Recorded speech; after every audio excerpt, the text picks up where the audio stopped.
You're listening to the Economics and Country Risk podcast from S&P Global Market Intelligence.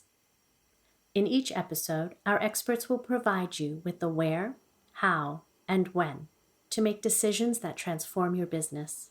Your host for this episode is John Rains, Director and Principal Global Risks Advisor at S&P Global Market Intelligence. On May the 28th, voters in Turkey went to the polls for a second time to choose their president after a vote 2 weeks earlier proved inconclusive. In this second round, current President Erdogan won a close contest, 52% to 48%, meaning his 2-decade-long rule will now continue for at least another 5 years.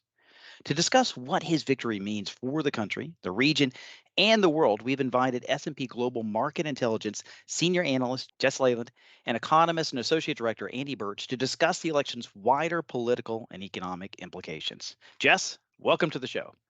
Thanks very much, John.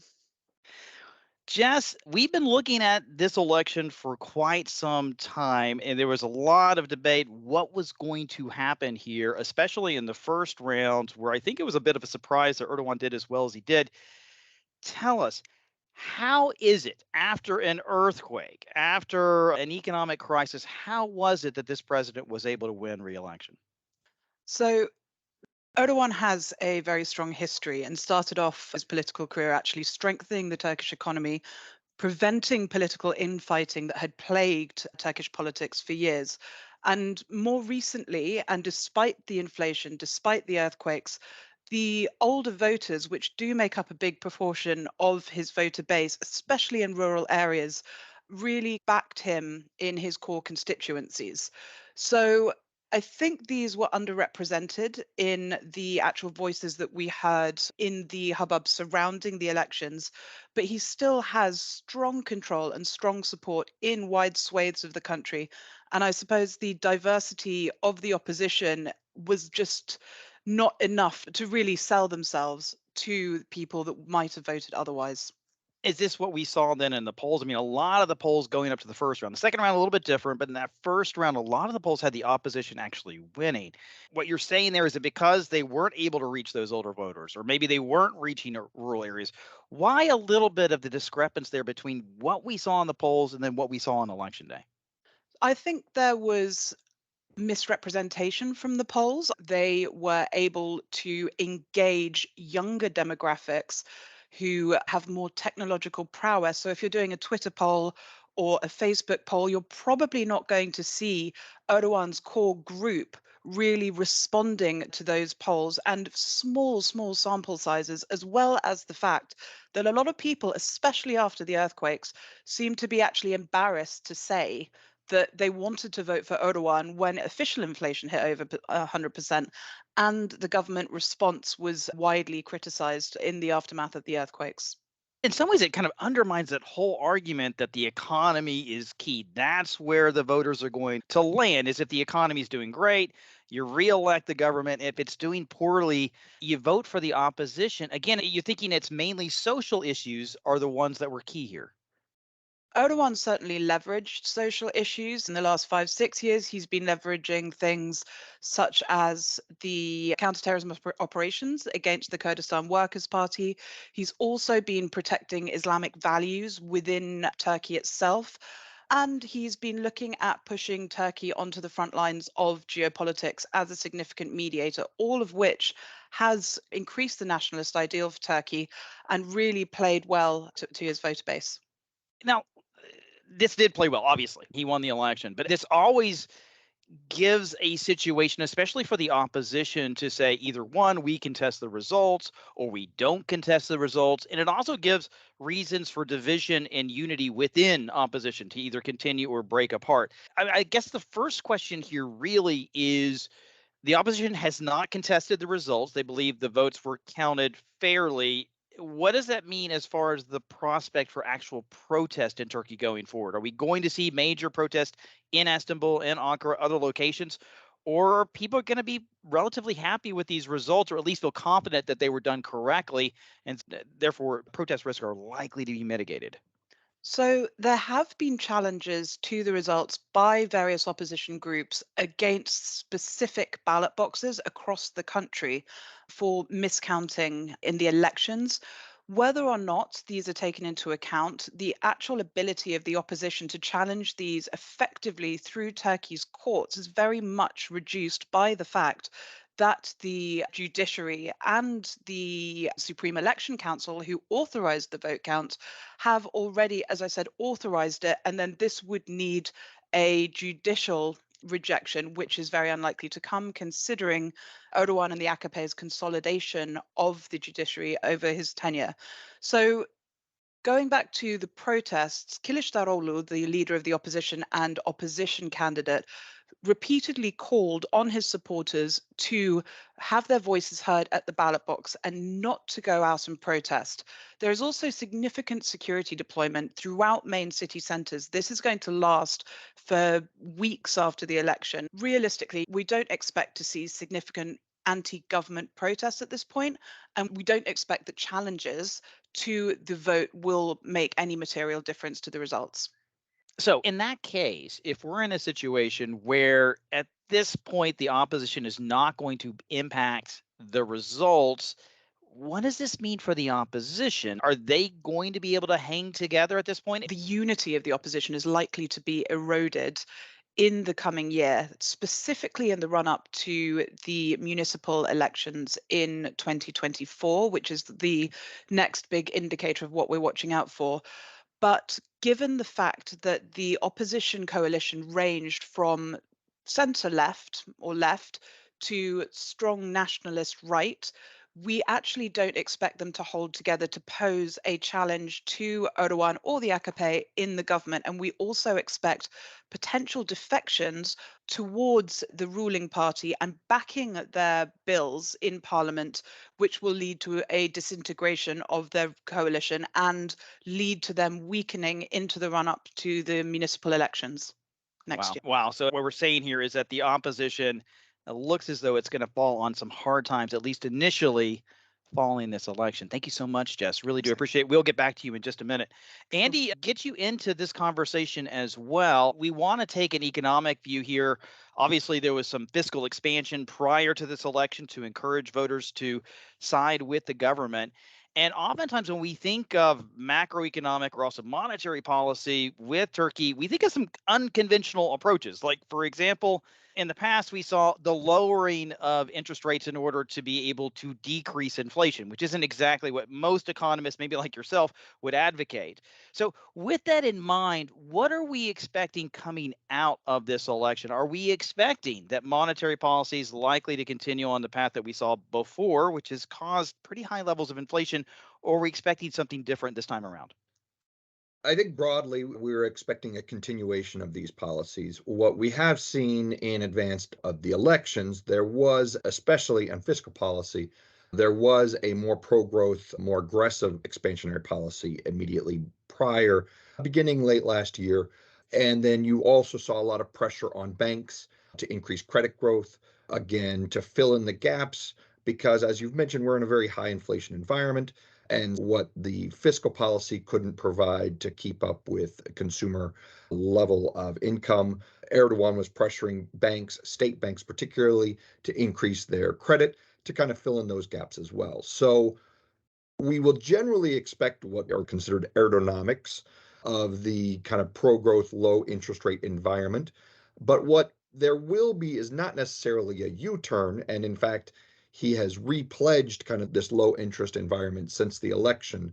But there will be a shading and there will be a stepping back from the aggressive pro-growth policies as Erdogan has done in the past. He has allowed some, if you will, backdoor tightening both in monetary policy and in fiscal policy. And in fact, when you look back through their history, fiscal policy actually has been quite stabilizing. So it's not going to be an immediate U-turn at all, but we do expect some drifting back to allow markets to settle once again. Okay, but talk us through that a little bit because you said, okay, maybe they can restrict a little bit on the fiscal side, but on the monetary side, which a lot of folks normally look at, it's pretty obvious. You would think either interest rates are going up or they're going down. Are you saying there are backdoor channels where they could impact that? And if they did, how would they do it? Erdogan himself points very prominently to the 1 week refinancing rate, right? That's the main policy rate. And that is what he touts, that is what he trumpets. But what happens is, and this has happened before, is that the central bank does not always fund the market at that rate and then instead funds the market at a mix of higher rates, such as the late liquidity window rate, the overnight rates, some of the overnight rates at higher rates. So, what we've seen just even in the past 2 weeks since the first round is the average rate at which the market is being funded by the central bank has crept up by about 50 basis points. Now, that is not much when you consider the grand scheme of where inflation is still in the 40% range. And even with the backdoor financing, the interest rates as of late May are still only about 9%. But at least it shows you what can be done. Now, on top of that, you've got a whole wealth of soft capital controls. You've got other restrictions on holdings that are through administrative measures tighten the market without adjusting interest rates. So that level of interest rate is held steady. You just brought up the issue of capital controls. I think capital controls, I think currency. That's where my brain just naturally goes to. When we think about the lira, lira has been setting new lows on a repeated basis. Now, again, that's not completely surprising. A lot of emerging markets go in that direction. What is your view here when we're thinking about baskets of goods and inflation? The lira, is it going to stabilize, or are we going to see a continued downward trend? So the press, as you pointed out, loves to trumpet, oh, a new historical low, and oh, the spreads have surged. All of these are true, but you have to put them in perspective exactly as you said. It's an emerging market. Currencies depreciate. That's just the nature of it. Yes, it's a historic low, but when you look at the day to day, the week to week depreciation rates, we're still seeing instability after this election that are nowhere on the levels that we saw in previous crises. So the markets are already anticipating what's happening. Now, there is still the problem that the lira in 2022 was one of the weakest in the world, and 2021 was one of the weakest in the world among the major emerging market currencies. And now, all of a sudden, in 2023, is actually trending fairly stronger before the election, but now is once again moving down to one of the weaker in the world. Now, there's a lot of things they are doing. Like I said, the soft capital controls. And what I mean by that is changing the requirements of how much banks, how much corporates, how much foreign currency they're allowed to hold, what they have to transition into lira. They're going to also spend down their reserves. They've spent down tens of billions of dollars already to rescue the lira. And they're going to do this to bridge over to the summer, where a strong tourism season will naturally bring in foreign currency and naturally support the lira.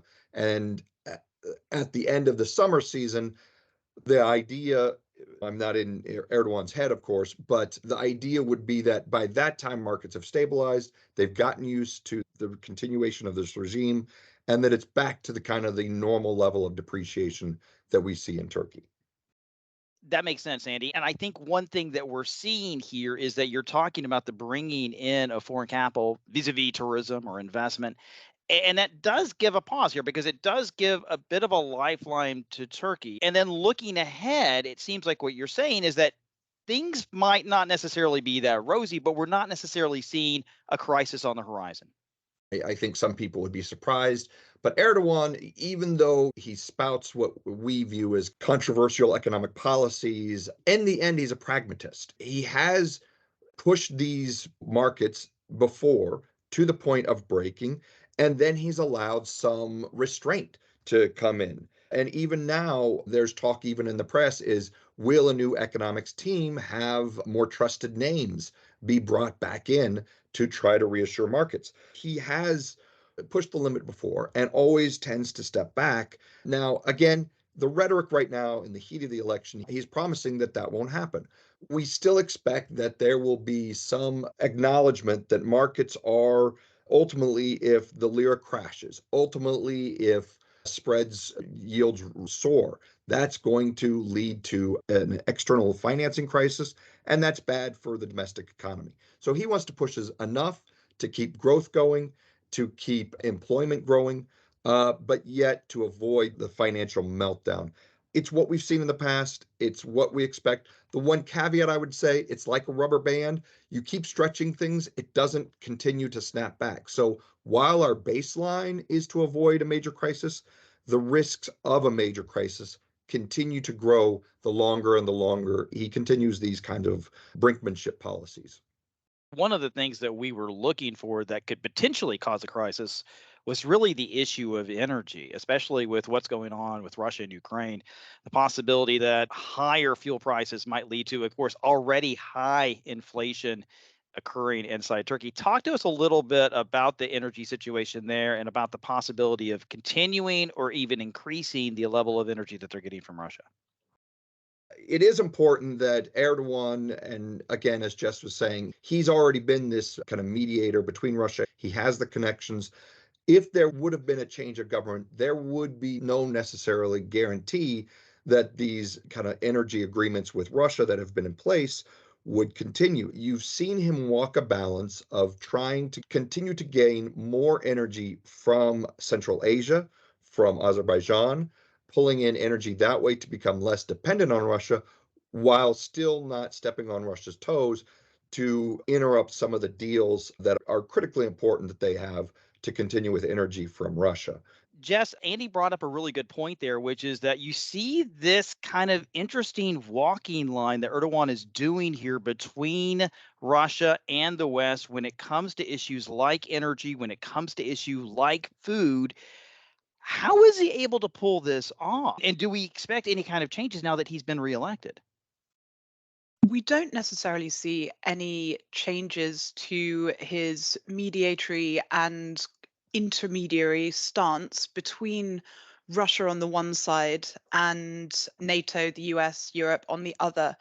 He's been able to pull this off because he's certainly earned trust within the Russian government with Vladimir Putin over recent years, and because he's been able to mediate the food grain deal that came in last year after Russia's invasion of Ukraine. So he has the trust there. And even despite continuing negotiations around Sweden's accession plans, Russia is already pricing in the fact that Sweden would join the NATO union. So this kind of central position that he's taking is gaining him a lot of traction on the Russian side, while still not being what the global West seem to want from Turkey's position. It is also maintaining, as Andy said, energy security and gas exports from Russia, which are critical to Turkey's energy security. It's absolutely fascinating because it demonstrates the need that both sides have for Turkey. There's a realization there. You can't live with them, but you really can't live without them either because you need them in that security sphere. Is that how you're reading it? We were talking just a few months ago about aspects of where there had been a breakdown in Western and Turkish relations, but that doesn't seem to be on the course now. And again, it's primarily due to the fact that they need each other. Exactly. And as you say, John, we've seen small incremental potential threats of sanctions against Turkey. For example, back in September, when Turkey stopped using Russia's Mir system domestically, and also when Turkey stopped the transfers of cargo flights to Russia. So they are taking on board that there are sanctions threats, but realistically, Turkey has become Russia's number one trading partner. And we recently saw that Turkey has deferred on around $600 million worth of payments to Russia for its gas supplies. Now, that continuation of the relationship is necessary for Turkey. And I think that Western nations know that they don't want to specifically jeopardize Turkey as one of the major or the biggest military in the Middle East region. It does sit in this nexus of Syria, Iraq, Iran, and on the Mediterranean. So it is very geopolitically significant. Speaking about that, when we're thinking about being key and actually strategic, not only within this military sphere, but also when we're thinking about the food grain deal, where we're talking about large populations, not only in Turkey, but really throughout the region and elsewhere, really dependent upon these grains being able to make it to market. Turkey has been instrumental there. Any type of implication that we could have on this election or Erdogan staying into power, how could that impact this food grain deal, or do we think it pretty much stays as it is? Turkey will continue to seek extensions to the grain deal for as long as possible. And exactly like you said, had there been a change in the presidency, the trust that was built and the mediatory position of Turkey in this situation would have been significantly reduced. Turkey is one of the largest exporters of processed wheat in the world, and it is highly dependent on wheat imports and exports for its security. So the continuation of this is significant priority. And finally, I wanted to end on, yes, this is what it means for Turkey. This is what we see for the food grain deal, but also just from wider regional politics. Obviously, Turkey's involved in a lot of different locations. We've seen it in Syria. We've seen it in Iraq in the past. We've seen it elsewhere. What does this mean for the region now that Erdogan has been reelected? So, Turkey's approach and Erdogan's approach to regional relations has very much softened over recent years in tandem with the deterioration of the lira value over the last couple of years, as Andy said. So, we're seeing this realignment of Turkey with regional countries such as Saudi Arabia, such as the UAE, but also attempting to create a mediatory position within Syria specifically for its fight against the Kurdistan Workers' Party, yes, but also to return Syrian refugees to the northwest of the country. This is the same in Libya. It's not seeking to re engage or to enable the Western based Tripoli government to re engage with its opposition. Instead, it is talking to backers of the opposition, such as Egypt and the UAE. And we expect this diplomacy, if you will, to continue. And that also goes back to seeking investment from the Arab Gulf, seeking deposits at the central bank, and seeking increased trade. And then finally, I wanted to end on this, which is when we're looking ahead, let's say in the next year to 2 years, what is your forecast for Turkey? Is there one thing that keeps you up at night, or is there one change that you're going to see now that you believe from this election could transpire to Turkey? Are we going to see a little bit more of a ray of light, or are there still quite a few clouds on the horizon? As I said earlier, we're looking forward to the 2024 municipal elections. In that time, we expect that Erdogan is going to seek to polarize Turkish politics even further and erode the kind of opposition stronghold of the left. So that's the CHP and Kılıçdaroğlu's party. What this will mean is that if Istanbul goes to Erdogan and the AKP in the next election, we're probably going to see a tightening of the cultural aspects, the Western leaning aspects of Turkish society in and around the Aegean. And what that will probably mean is that where you have educated left leaning people, they're going to be looking to leave more so than they were before. We are looking forward to the 2024 elections, but we see policy continuity. We do think that there's going to be some brain drain, if you will, from Turkey, probably towards Europe. Thanks, Jess. And Andy, turning to you, just mentioned brain drain, quite a bit of focus on social issues. Looking at the economy, again, looking a year, 2 years out, you talked a little bit about this before about the prospect of a crisis, but is there anything on the horizon you're looking out for, maybe in the next few months, to signal that maybe that crisis is on the way? Or actually, maybe take it the other way and think about things that might be positive. Anything positive that you're seeing over the next year or two? As I said before, Erdogan has proven adept at bridging crises and then riding the wave when global economies recover.